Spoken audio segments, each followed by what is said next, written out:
Yeah, I'm bored, so let's learn stuff. When are you required to report a hazardous spill? When it reaches a specific limit, but those limits are often different for oil spills and hazardous substance spills. So there are two different protocol that the government can split it up in. How convenient. So the hazardous substance, it basically is called a reportable quantities, and if the amount exceeds the reportable quantities, then it must be reported. Pretty sure that this spill in Ohio exceeded the RQ. There are multiples of lawsuits going on, such as the one at Camp Lejeune for all the water lawsuits. I'm sure y'all have heard tons about this. This has been one of the biggest ones. It's multi-state, huge lawsuit about veterans and their families, and basically everything they found in the water and all the illness that it's caused. It's a decent read if you want to read up on it. But it's, if you start looking at civil lawsuits against the government for things like this, then you start finding some really interesting things.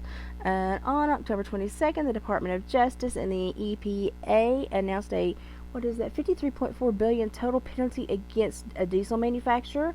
That's the largest civil penalty ever for the violation of environmental law. And that was part, I guess, of the Clean Air Act. Civil cases and settlements. So I started looking into civil cases and settlements specifically with the EPA enforcement because I wanted to know, hey, what kind of things are we looking at here? Hey, what do they normally take on? What do they normally get aggressive about? So I started looking. Boy, I found a whole bunch of stuff. Washington, D.C. Sewage issue that went into the river 10 miles from Lake Erie. Gee, that sounds kind of bad, doesn't it? That was on 11/9/2022.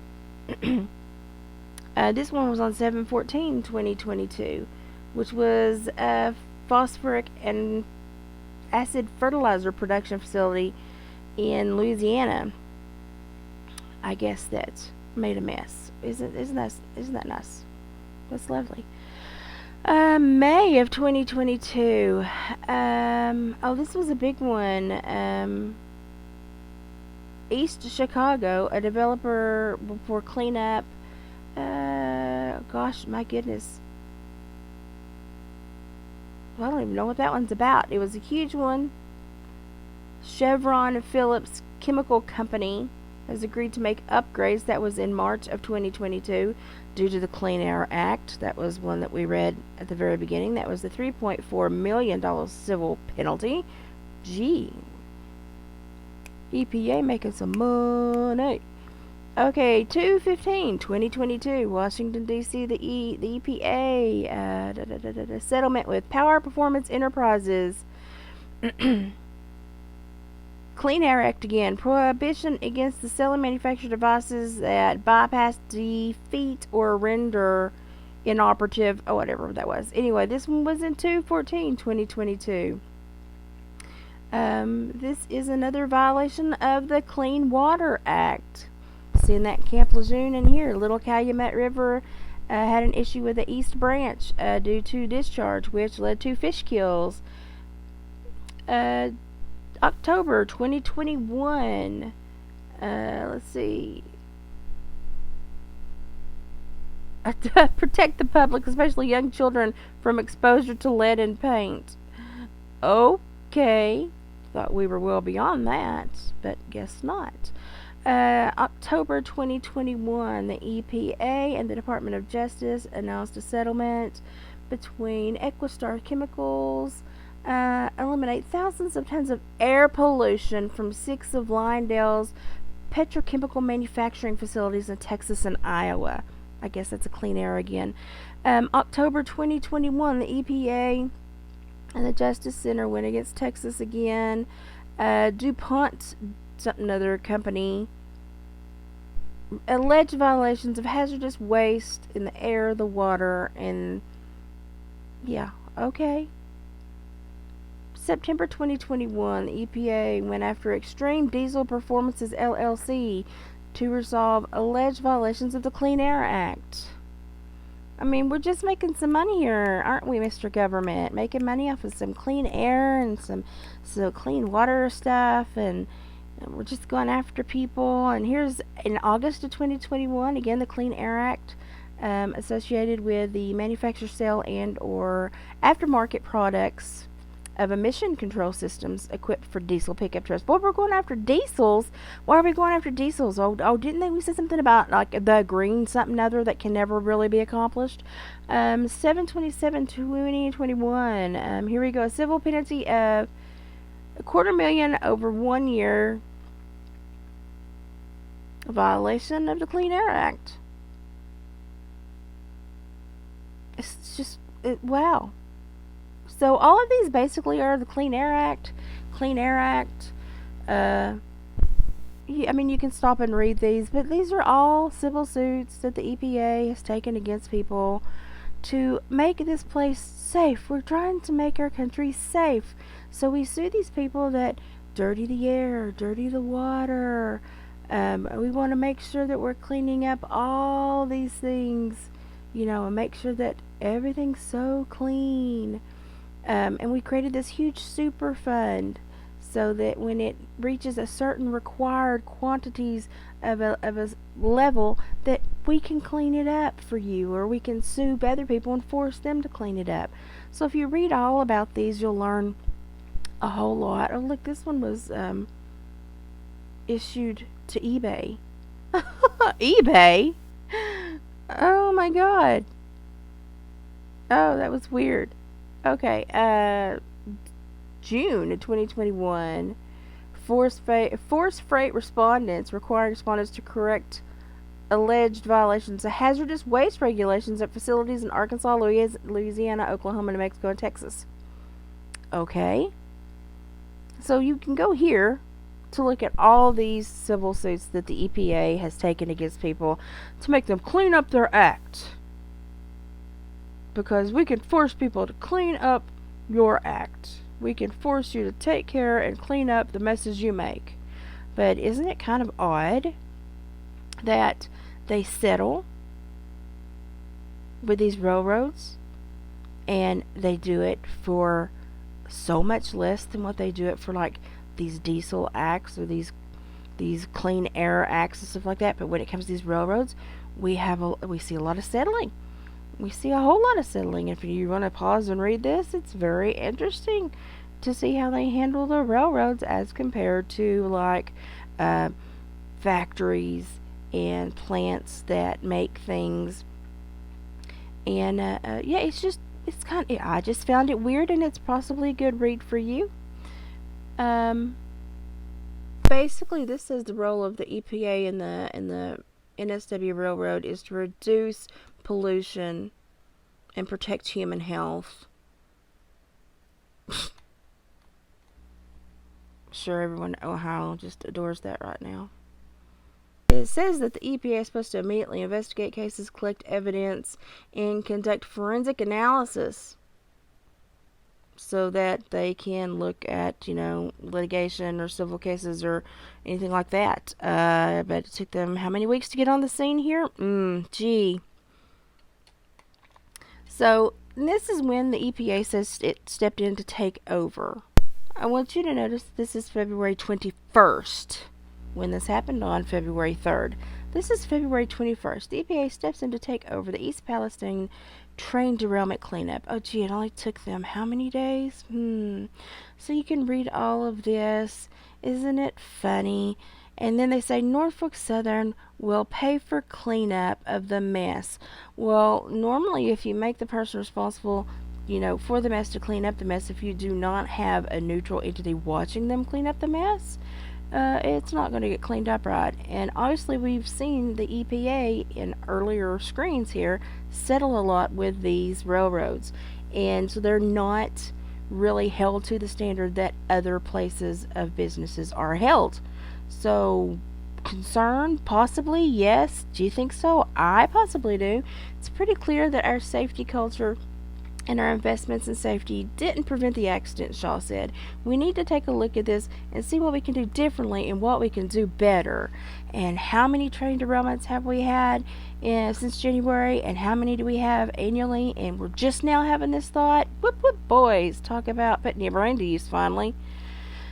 So hazardous chemicals were in 11 derailed train cars. 11. And it says it was wheel bearing failure on a preliminary report, which should have been easily identified had the train been basically run down like an aircraft is run down before it takes off. Now, my grandfather was an engineer on the railroad, and they used to have much more strict standards as to how to look over their machines before they took off. Now, railroads were also primarily looked at by people that went ahead in those little push cars or one car only and looked at the cards. All this has changed. You can read about the EPA and what it says about Palestine's air quality and water supply. It's back and forth, back and forth. I'm just screenshotting this for future use. But go and take a look at this, because they're saying don't drink the water. Oh no, wait, you can drink the water. Notice at the bottom it says about 4,600 cubic yards of soil and so many million gallons of contaminated water have been removed so far. But your water clean to drink? Sure. EPA orders Union Pacific to assess contamination in Houston's Greater Fifth Ward neighborhood. Now, this is a new one that just happened February 27th. We've got another one. Does that surprise anyone? I'm so surprised. As in, like Russell Brand sarcasm. I'm so surprised that this is happening. So you can read about this one that just happened in the Dallas, Texas area, and look at the soil sampling and everything that they're doing to check on the hazardous materials that went into the ground here. Handling it kind of differently than they did the one in Ohio, if you ask me. I added this just to give you a little bit more background into these permits and the groundwater, if it's used for drinking water, if it's not used for drinking water, and how they go against the clarification of each, the punishment. So how many train derailments have there been in the U.S. in 2023? So this is like scrutiny after an ecological disaster struck East Palestine, Ohio. So everybody's wanting to know how many train derailments have there been in the U.S. in 2023. The recent Ohio train derailment, in which carriages from 150 car freightliners carrying toxic chemicals crashed off the tracks, is just one of more than a dozen rail accidents reported to have already taken place since the start of 2023. Gee. And this talks about some of the other ones.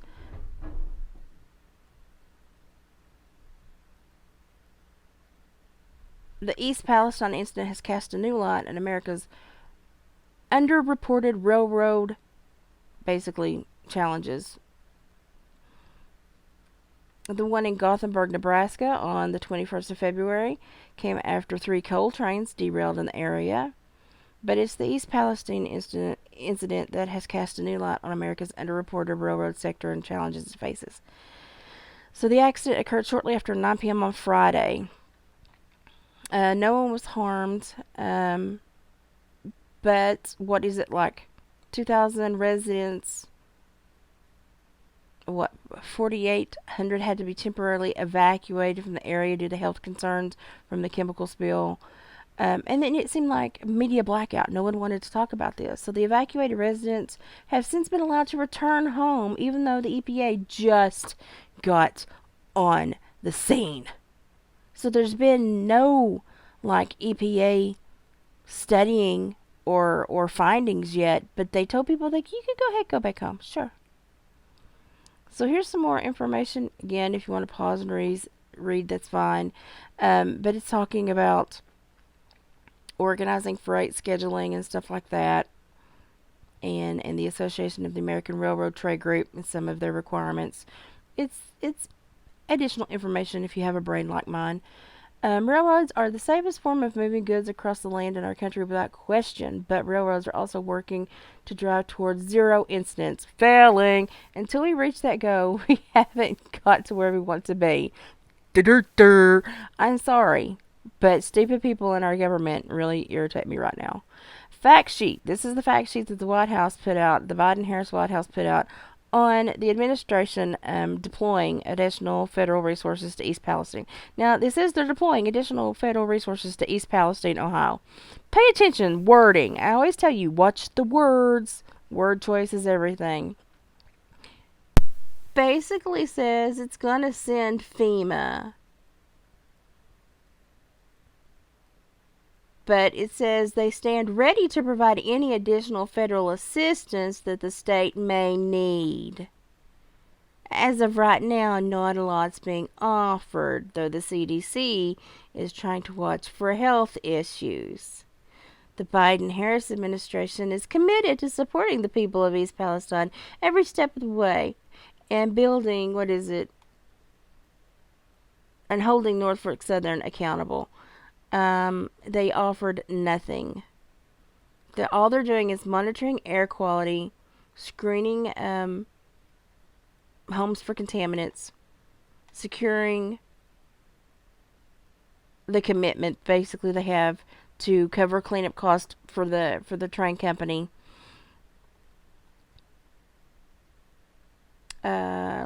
Holding the train company accountable for the cleanup and helping to ensure water is safe to drink, which still has not been absolutely positively 100% declared correct yet. So basically, it's saying that we're here to do these things, but we're really not doing anything. We're just watching to make sure everyone else does these things. But then, if you call the NSW, the railway, they'll refer you to the EPA. If you call the EPA, they'll refer you to the train. So this is the issue that the East Palestine people are getting into: is that they're getting in this circle of someone else is responsible, and we can't get answers. So even though the White House says we're ensuring compliance in the safety of following all these safety regulations, but no one there can get answers. And the wording in this whole statement from the White House, if you read it, you can tell that it's a lot of nothing. It's like Corinne Jean Pierre wrote all of this. It's 5,000 words that you could set in 3. We don't care. So, I could have saved them 5,000 words. Well, almost. So, the Department of Health and the Center for Disease Control and Prevention has been on the scene. Now, how much faith have we lost in them in the last several years? What do we think that they're actually going to get done? But you can read the team is going to be there with medical technologies, and we're going to be watching this, and FEMA is in constant contact with the emergency operations, and letters to the Speaker of the House of Representatives and the President of the Senate, in the continuation of the national emergency respect. Oh, what? Where did that come from? I'm just so confused. But watch this. Or even if you have all quickly on East Palestine, not going to go, not visiting, no plans to visit. Not at this time, as you heard from the president. Himself says, okay, we're going to go there at some point. At some point. Okay, so there's a political critical mass that has been building, and it would appear that this is one of those national events where people will not be satisfied until the president himself goes there, even if you have all of your important cabinet level officials go. So it also appears as if not going to go. Okay, now we're going to go. So what are the factors that will be required for the president to go? Is it a specific deliverable that he can bring? Is it a specific invitation from local officials? Is it a certain kind of window where he will feel comfortable? Well, he already got an invitation from the governor. I think you heard the governor said he's welcome. Look, I don't have anything to preview. The president was asked a question, and he answered it very honestly. And once we have more to share as if there is a quickly. So is anyone else confused? I'm confused, but also when you watch YouTube now, every time you get this "Am I gay?" quiz, what the?